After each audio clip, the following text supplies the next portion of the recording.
Buenas tardes, hermanas y hermanos. Seamos bienvenidos a la presencia del Señor en esta hora. Vamos a leer nuestras sagradas escrituras y los invito a leer en el libro de Filipenses. Filipenses, vamos a abrir en el capítulo 1. Filipenses capítulo 1, y vamos a leer en el versículo 1 y vamos a ir meditando en distintos versículos de este capítulo. Dice la palabra del Señor: Pablo y Timoteo, siervos de Jesucristo, a todos los santos en Cristo Jesús que están en Filipos con los obispos y diáconos. Gracia y paz a vosotros, de Dios nuestro Padre y del Señor Jesucristo. Damos gracias al Señor por su palabra en esta preciosa tarde. Amén. Hermanas y hermanos, abrimos nuestras sagradas escrituras en el libro de Filipenses. No voy a dar los datos históricos porque no nos va a alcanzar el tiempo para poder meditar la palabra del Señor. Pero Pablo llegó a un lugar llamado Filipos. En ese lugar, cuando él llega, no existía una asamblea, no existía una sinagoga. Normalmente cuando Pablo llegaba a un lugar, llegaba a una ciudad, él buscaba una sinagoga. Y ahí él predicaba la palabra, y ahí gente llegaba a entender la palabra, y así se formaba una asamblea. Eso lo puede leer usted en el libro de Hechos capítulo 16. Pablo llega y ahí no hay una asamblea. Pablo sale un día sábado a predicar, pero él llega a un lugar donde estaban unas mujeres orando. Se acerca a ellas y les comparte la palabra, y el Señor le abre el corazón a una mujer llamada Lidia. Esta es la primera mujer que llega al conocimiento del Evangelio en aquel lugar. Filipos estaba en la región de Macedonia, la primera ciudad de Europa. Y Dios llega a llamar a esta mujer, que es la primera convertida al Señor en aquel lugar de Europa. Luego Pablo sigue predicando y sale a su camino una señorita, una mujer poseída por Satanás. Ella empieza a adivinar y dice que Pablo es mensajero del Dios Altísimo, juntamente con su acompañante. Pablo la reprende y ella deja de adivinar y deja de dar ganancia a sus amos. Pablo es llevado preso a causa de esta situación, y Pablo es llevado a un lugar, a un calabozo, es metido ahí preso. A medianoche Pablo canta alabanzas al Señor. El Señor permite que haya un terremoto. Las puertas de la cárcel son abiertas. Un hombre quiere quitarse la vida y Pablo le dice: no te hagas daño, aquí estamos todos nosotros. Y aquel hombre pregunta: ¿qué debo hacer para ser salvo? Y aquel hombre llega a recibir a Jesucristo, él y toda su casa, dice la palabra del Señor. Y así se forma la asamblea en Filipos. Usted puede leerlo en Hechos capítulo 16. Ahora ha pasado tiempo y esta asamblea, que comenzó con 2 personas, luego con 3 personas, ahora ha crecido. Pablo está ahora en la cárcel nuevamente. Esta es llamada una carta de la prisión. Pablo está en la cárcel. Pero Pablo, aunque esté en la cárcel, él no deja de preocuparse por el pueblo del Señor. Y nos dice la palabra del Señor: Pablo y Timoteo, siervos de Jesucristo. Aquí vemos varias lecciones, hermanas y hermanos, para nosotros. Encontramos a Pablo, un hombre, un apóstol, un hombre ya maduro, siendo acompañado por un joven, Timoteo. La obra del Señor necesita de los hombres maduros como de los jóvenes. Un maduro le enseña a un joven cómo debe caminar, cómo debe servir al Señor. Aún entre las hermanas, una hermana madura enseña a una joven cómo debe servir al Señor. La Biblia dice que las mujeres más viejas, más ancianas, enseñan a las jóvenes a cómo amar a sus maridos. Y Pablo llamó a un joven. La obra del Señor se lleva a cabo por hombres maduros y hombres jóvenes. Es necesario la experiencia y la juventud para llevar a cabo la obra de Dios. Y ahora dice, siervos de Jesucristo. Yo escuchaba en la noticia, ahorita que hay guerra, toda la gente alaba a un joven, o los medios periodísticos alaban a un joven que estaba preparando la artillería para cuando los tanques rusos se acercaran, y él debía prender esa dinamita y que un puente debía explotar y con ello una gran cantidad de soldados. Dice que aquel joven no pudo prender tempranamente esa dinamita. Así que él, cuando veía que se acercaban los tanques rusos, prendió la dinamita estando él ahí y murió. Él es un héroe para los ucranianos. Y él decía que el mayor servicio, que el mayor privilegio para él es servir a su patria. Y yo pregunto, hermanas y hermanos, ¿cuál es el mayor privilegio para usted y para mí? Estoy oyendo murmullos ahí. Algunas hermanas están respondiendo personalmente, servir a Jesucristo. Y Pablo eso es lo que dice, siervos de Jesucristo. Cuando pensamos en Pablo, un hombre que debía formar parte del Sanedrín, un hombre que fue instruido a los pies de Gamaliel para ser uno de los principales de la nación de Israel, lo tuvo todo por basura con tal de servir a Cristo. Y él dice, siervos de Jesucristo. Hermana y hermano, ese es nuestro mayor privilegio, servir a nuestro Señor Jesucristo. El mundo nos ofrecerá muchas cosas. El mundo nos ofrecerá privilegios. El mundo nos ofrecerá reconocimiento y cuantas otras cosas. Pero Pablo dice, siervo de Jesucristo. Había un ministro del Señor, un hombre, un predicador en el año de 1900.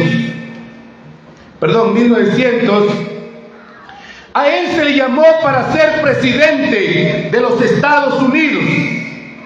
Y él dijo, si el Señor me llamó a ser su ministro, no me voy a rebajar a ser presidente de los Estados Unidos. Tremendo, ¿ah? ¿Quién no quisiera una posición así? Pero él conocía su llamado. Hermanas y hermanos, y esto nos habla de la importancia de conocer el llamado que Dios nos ha hecho a nosotros.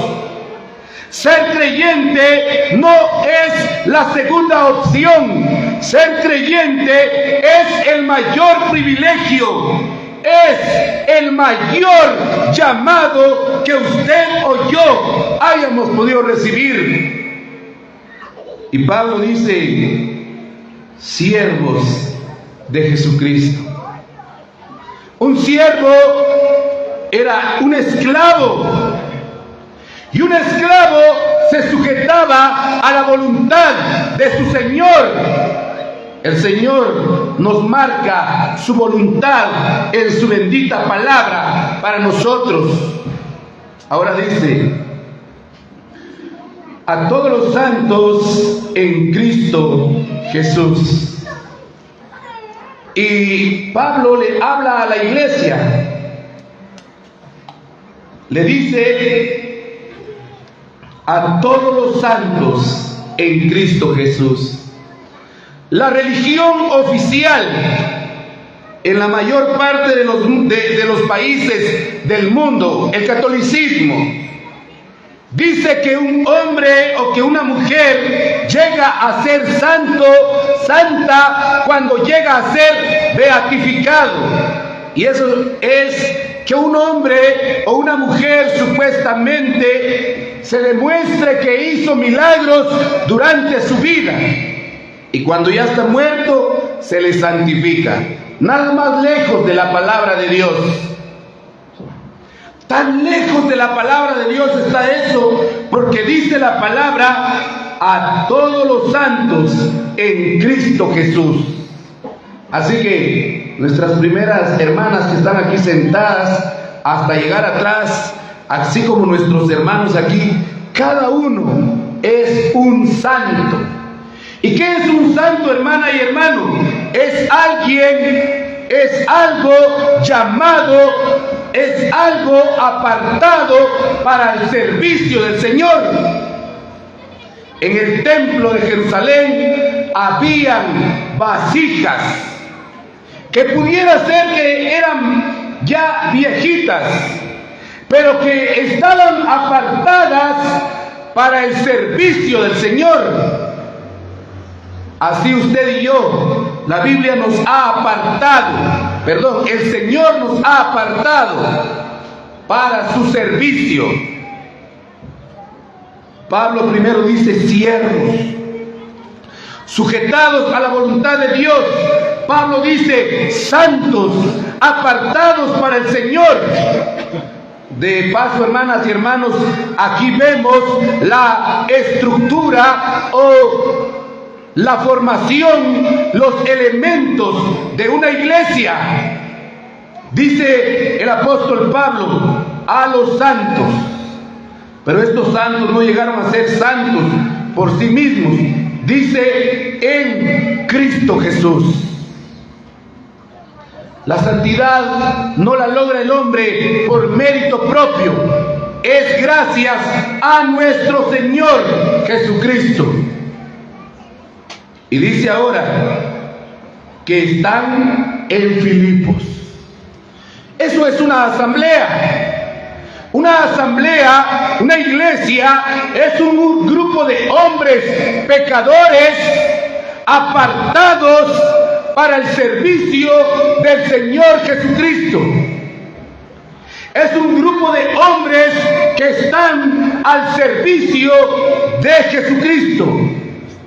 Y ahora dice que están en Filipos. Y a eso le llamamos una asamblea local. Una asamblea local es un grupo de hombres y mujeres que se congregan en un lugar determinado. ¿Para qué? Escuchamos en la mañana, para hacer lumbrera, para hacer luz, para hacer sal, para predicar al mundo acerca de Jesucristo. La iglesia en este caso estaba en Filipos. En mi caso me congrego en la asamblea que está en San Andrés Itzapa. Es por eso que en las asambleas no tiene un nombre, una denominación, porque nunca en la Biblia aparece así. Siempre el Señor llama a su asamblea por el lugar geográfico donde se encuentra. Así que si alguna vez usted se ha preguntado, ¿por qué no le ponemos esposa del Cordero? ¿Por qué no le ponemos Apocalipsis? ¿Por qué no le ponemos defensores de la verdad? No, porque la Biblia no lo enseña así. La Biblia nos muestra a la iglesia o a los santos que están en el lugar donde nos congregamos. Y ahora dice, con los obispos y diáconos. Y es otro elemento de la iglesia, de la asamblea. Una asamblea necesita de los obispos, de los diáconos también. Dice que la palabra obispo, los obispos son los vigilantes, los inspectores, los ancianos, los pastores.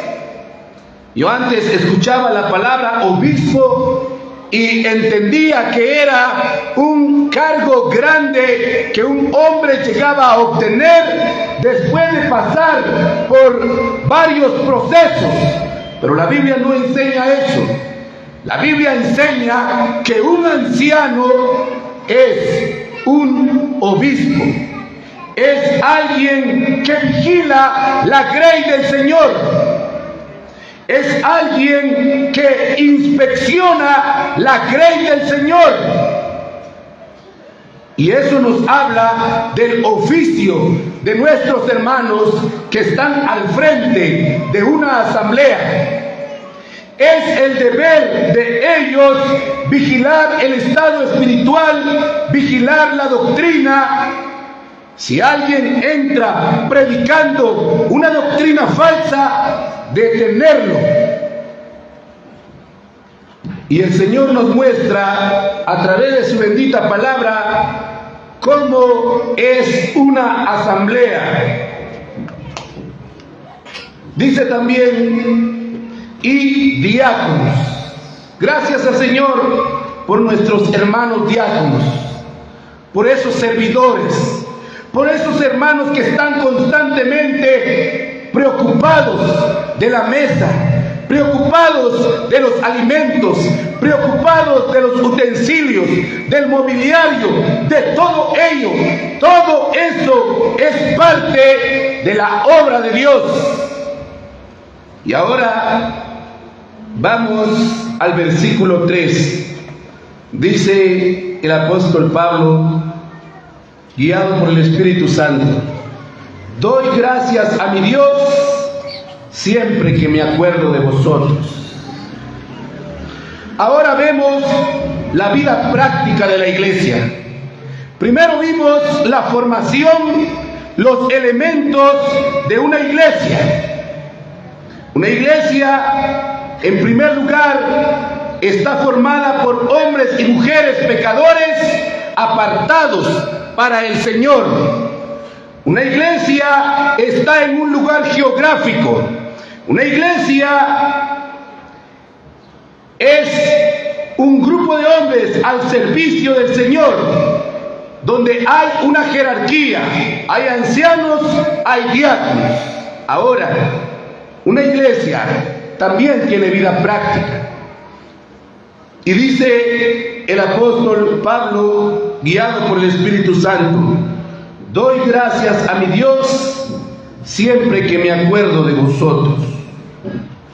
Siempre en todas mis oraciones, rogando con gozo por todos vosotros.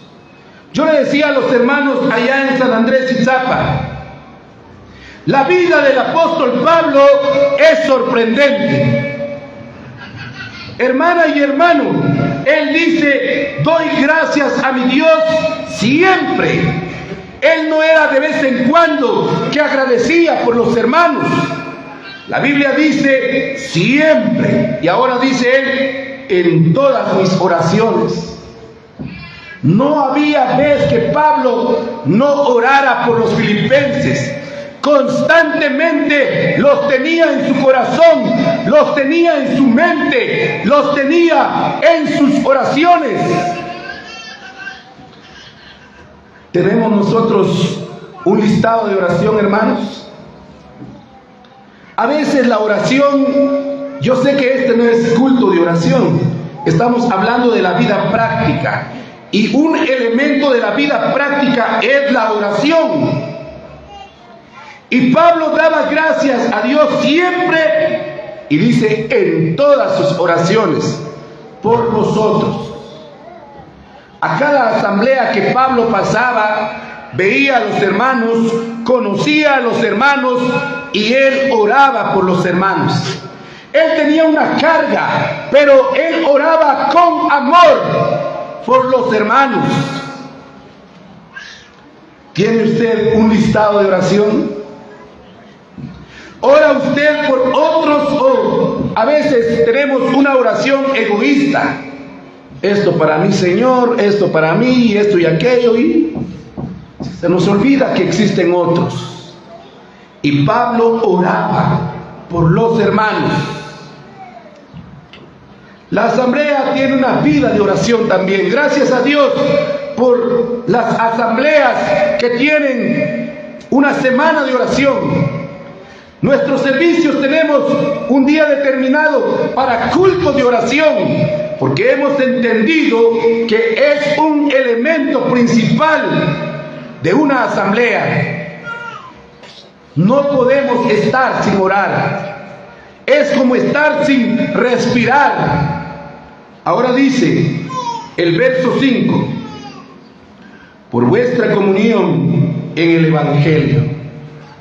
Y Pablo da gracias por la comunión en el Evangelio.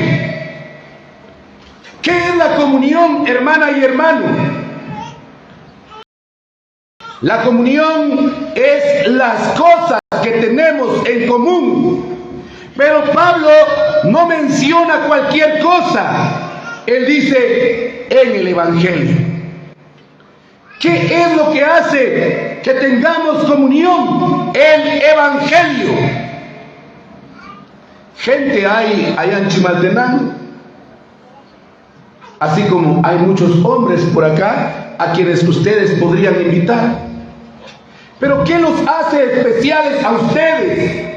¿Qué nos hace especiales a nosotros? El Evangelio.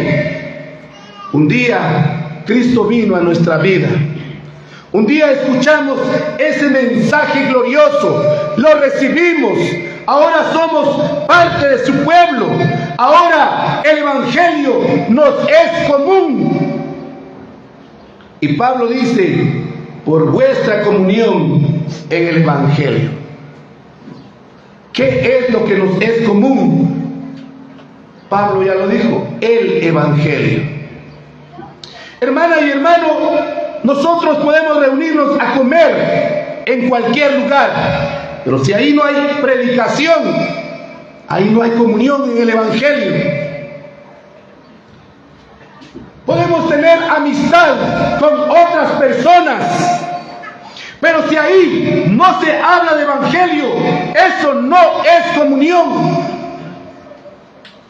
Hay clubes sociales, hay clubes de amistad.